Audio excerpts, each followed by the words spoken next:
V rámci Mesiaca knihy vás vítame v Martinuse, kde sa spolu s pani Porubcovou pozrieme na to, ako ekologizujú obaly.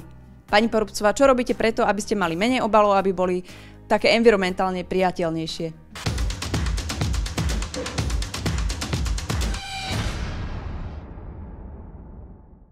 Ďakujem veľmi pekne za otázku. Ja by som asi na úvod začala takou strechou.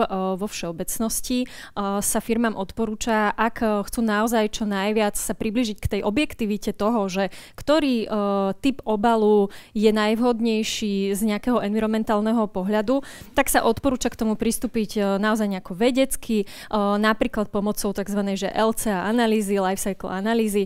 My takto ďaleko zatiaľ nie sme, ale naozaj naprieč všetkými tými rokmi histórie Martinusu sa snažíme čo najviac, jednak aj s takým akože zdravým rozumom pristupovať k tomu, aby tie naše obaly mali čo najnižšiu stopu smerom teda k planete, ale teda snažíme sa to aj nejako pravidelne, v nejakých pravidelných intervaloch si osviežovať, challengeovať sa trošku v tom a hľadať tie nové možnosti. Čiže ja by som ešte na úvod taktiež dodala to, že ak sa pozeráme na knihu ako na nejaký produkt, tak treba si uvedomiť, že kniha je produkt bez obalu. To znamená, že ak vám ju chceme poslať, dajme tomu si objednáte cez e-shop, tak my ju naozaj musíme poslať v nejakom obale. Zatiaľ doteraz sa nám ešte nepodarilo nájsť nejaké možnosti na to, aby sme mohli knihy posielať vo vratných obaloch. To znamená, že ak ktokoľvek, kto takéto možnosti by rád vyvíjal, chcel by nás kontaktovať, tak nech sa páči, som k dispozícii. Ale teda zatiaľ sa to akoby že úplne nepodarilo, teda tým pádom tu mám nachystanú túto celú plejadu obalov a samozrejme ešte tam by som dodala, že ak by ste chceli naozaj knižku bez obalu, nech sa páči, choďte do jedného z našich kamenných knihkupectiev a máte to bez obalu. Ale teda ak ideme cez ten e-shop, tak to znamená, že rozdielala by som to do takých dvoch skupín. Ak si objednávate do kamenného knihkupectva, tak v tom prípade vám príde vlastne zasielka takto zabalená vo fólii na náš osobný odber.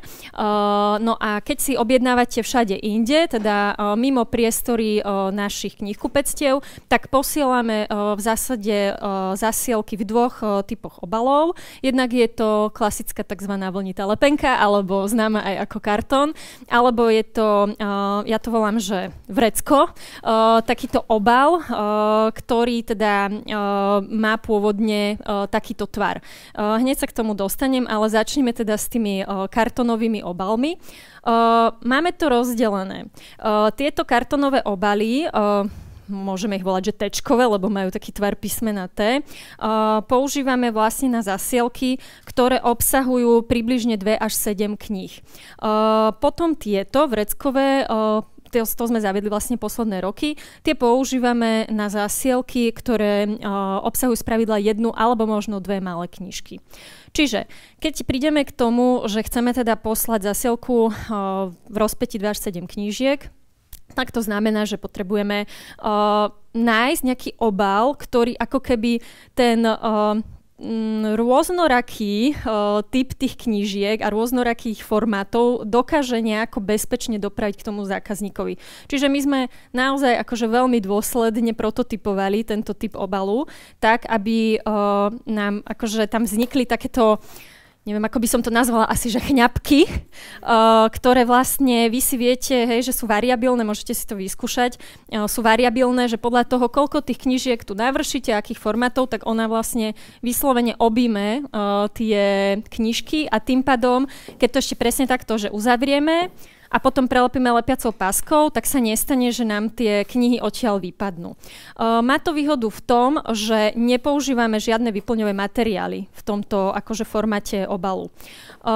Potom samozrejme, keby ste si objednali 10, 20, 30 knížiek, tak tedy používame také klasické kvádrové krabice, ale takých objednávok nemáme akoby v zásade až tak veľa. Ale teda na väčšinu naozaj našich objednávok nepoužívame žiadne vyplňové materiály. Tieto kartonové obaly sú vyrobené buď v Česku alebo na Slovensku. Máme teda 2 dodávateľov. Napríklad ten slovenský sa nachádza priamo v Martine, kde máme aj sklad nášho e-shopu, takže tie zásielky teda tie obaly neputujú ako nejako ďaleko k nám. A je známe, že kartónový obal pozostáva z vysokého percenta recyklovanej hmoty. Hej? Takže to je akoby výhoda tohto formátu. No, asi ste si všimli, že keď k vám príde teda zásielka, tak ju máme takto zabalenú, ešte obtiahnutú tou lepiacou páskou. Áno, zákazníci sa nás samozrejme pýtajú, že prečo nepoužívame napríklad papierové lepiace pásky. Tam poviem toľko, že testovali sme aj tú najpevnejšiu možnú na trhu, ale ona sa nám proste vždy na týchto hranách trhala. Takže jednoducho zatiaľ, bohužiaľ, nenašli sme takú pevnú papierovú pásku, ale nehovorím, že to nie je možné, možno časom sa to podarí. Zároveň skúšali sme dokonca aj samolepiace obaly, ale tam sa zase dialo to, čiže by sme vlastne tú lepiacu pásku nemuseli používať, hej, ale tam sa zase dialo to, že neboli dostatočne pevné a ono to bolo síce tu akoby, že naozaj prelepené, hej, že tu bola tá lepiaca časť, ale pri manipulácii proste sme to testovali, sa nám to otváralo, jednoducho nedržalo to poriadne, vypadávali odtiaľ tie knihy a prvorada je naozaj tá bezpečnosť, aby sa bezpečne tie knižky dopravili k svojim majiteľom.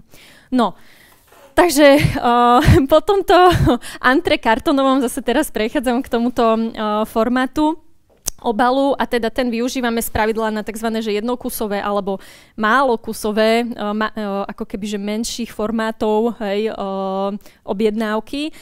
Čiže tam už je tá výhoda toho naozaj, že k vám nepríde obal teda s lepiacou páskou. Ešte ak môžem, tak pri tých lepiacich páskach by som naozaj chcela zdôrazniť, že nie je problém akože toto odseparovať do papiera, hej, aj s tou lepiacou páskou. Máme to overené s recyklátormi, že je potom možné vlastne ten kartónový obal prejde ako ďalej tou recykláciou, hej. To je ako častá otázka. No, takže vraciam sa opäť sem. Toto je obal, ktorý nepochádza zo Slovenska ani z Česka, ale teda z Európy. A ako v podstate výrobca garantuje, že obsahuje 20% pomer recyklátu. Zároveň je recyklovateľný. Tam by som ešte doplnila to, že ak máte pochybnosti, že ako máte naše obaly recyklovať, tak sme doplňali v podstate minulý rok takúto hlášku na adresné štítky, kde sme teda, kde chceme informovať ľudí, že kde majú tie obaly potom vyhodiť, ak ich ešte nevedia náhodou nejako inak využiť. Takže tá informácia tam teda je to recyklovateľné. No a treba ale povedať, že kým tu nám to lepí lepiaca páska, tak zase tu je použitá vrstva lepidla akoby že z vnútornej strany tohto obalu. Čiže tiež to musí, hej, niečo akože zlepiť dohromady. Takže, ale ako je to stále recyklovateľné, hej. No, a teraz môžem prejsť vlastne k obalom, ktoré používame na zasielky pre náš osobný odber v kamenných knihkupectvách, tak tam je to stále o fólii. Nepodarilo sa nám na trhu nájsť, objaviť teda fóliu, ktorá by bola nejakým spôsobom ekologickejšia. Zatiaľ, akože poviem takú pikošku, že s čím som sa stretla, tak kedysi nám ponúkali fóliu, ktorá obsahovala nejaký pomer bioplastu v sebe, hej? Že bola to taká zmes, že nejakého fosilného a bioplastu. No, tak som sa snažila dovzdelať, lebo teda bohužiaľ sa stretávam s tým, že obchodní zástupcovia, ktorí ponúkajú takéto riešenia, síce sú nadšení a ponúknú vám to, ale ďalej ako nemajú tie informácie, že čo je na tom vlastne to ekologické. Takže snažili sme sa to nejakým spôsobom dopátrať sa teda, že o čo tam ide. Lebo nevždy všetko vyzerá tak, ako sa to prezentuje. A teda sme zistili, že vlastne je tam nejaký pomer toho bioplastu. V podstate na vstupe, teda z čoho vznikol ten bioplast, tak je tam ten obnoviteľný zdroj, je to z nejakej cukrovej trstiny alebo z čohokoľvek, ale potom ako na výstupe, hej, že je tam taká nejaká chemická väzba, ktorá spôsobuje to, že ide o taký typ bioplastu, ktorý nie je potom ďalej rozložiteľný. Hej? Čiže na vstupe tam bol ten obnoviteľný zdroj, ale potom sa správa ďalej normálne ako fosílny plast. Čiže aj tomu umožňuje, že ho môžu zmiešať s tým klasickým. Hej? Takže nerozhodli sme sa pre túto cestu, čiže zatiaľ ako toto je klasická plastová fólia, možno tam máme výzvu ešte v tom, že tieto štítky, ktoré tam teda používame do budúcnosti, potenciálne môžeme hľadať dodávateľa s recyklovaným papierom a podobne, hej. No, čiže to sme si teraz prešli celý ten internetový obchod, hej, a môžeme sa presunúť do našich kamenných knihkupectiev. Tam by som spomenula teda tašky, hej. Najlepšie je, keď prídete s vlastnou taškou a nepotrebujete si ju u nás samozrejme nakupovať, ale keďže kniha je produkt bez obalu, ako som už hovorila v úvode, tak my ako musíme proste mať pripravené nejaké odnášacie predmety pre tých našich zákazníkov, takže máme vlastne k dispozícii teraz 2 typy takýchto tašiek. Obidve vyrába slovenský výrobca, to znamená, že k nemu príde materiál, ktorý on vlastne skompletizuje do podoby tašky a potlačí ho a ten materiál pochádza z Českej republiky a keď si vlastne pozriete túto takú hranu tých našich tašiek, tak je tam aj informácia, že vlastne každá táto taška používa alebo je vyrobená z 50% recyklovaného papiera. Takže snažili sme sa ísť teda touto cestou a hľadali sme takéhoto dodávateľa a ešte takú pikošku poviem teda, keď sa prechádzalo aj, v podstate to bolo aj legislatívne dané v posledných rokoch, prechádzalo sa na to, že plastové tašky musia byť spoplatnené, tak my už teda plastové tašky žiadne neponúkame, ale my máme spoplatnené aj tieto papierové. A mám takú štatistiku ešte, ktorú sme robili v roku 2020, že naozaj predtým, kým sme rozdávali ku každému nákupu, teda takto, takmer každý druhý zákazník od nás odišiel automaticky s taškou, ktorú sme teda rozdávali zadarmo, tak potom, ako sme teda prešli na toto spoplatnenie, tak už iba každý 20. zákazník si ju kúpi.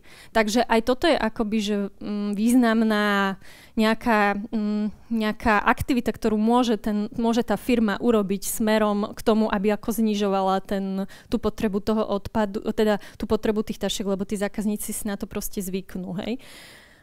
Dobre, a potom ešte máme takéto tašky z polypropylénu. Tam sme prechádzali vlastne pôvodne z čínskeho dodávateľa, teda dodávateľa s pôvodom z Číny. Sme prechádzali na európskeho zámerne, aby teda to bolo čo najviac lokálne. A tieto tašky sú recyklovateľné v nádobe na teda plast. Zároveň vás ale, keď si túto tašku zadovážite, vás ale chcem ako vyzvať k tomu, aby sme v podstate naozaj ju využívali opakovane čo najviackrát, lebo tým znižujeme tú jej stopu a povedzme si, že ani ten trh alebo tá infraštruktúra okolo recyklácie nie je úplne dokonalá a možno kým pri papieri máme vyššiu garanciu, že naozaj sa z toho stane potom opäť ten papier, tak práve pri tom plaste nevieme my ako firma to úplne akože zaručiť a boli by sme radi, keby to tak bolo, ale teda vyzývame vás, aby ste opakovane čo najviac ako používali. Ďakujeme klientovi OZV Naturpack, knihkupectvu Martinus, za to, že nám pani Porubcová porozprávala zaujímavé informácie o ich ekologizácii obalov. Ďakujeme. Ďakujem aj ja a dúfam, že to vnieslo do tejto komplikovanej témy trošku viacej svetla. Určite áno, bolo to veľmi inšpiratívne. Dovidenia na budúce.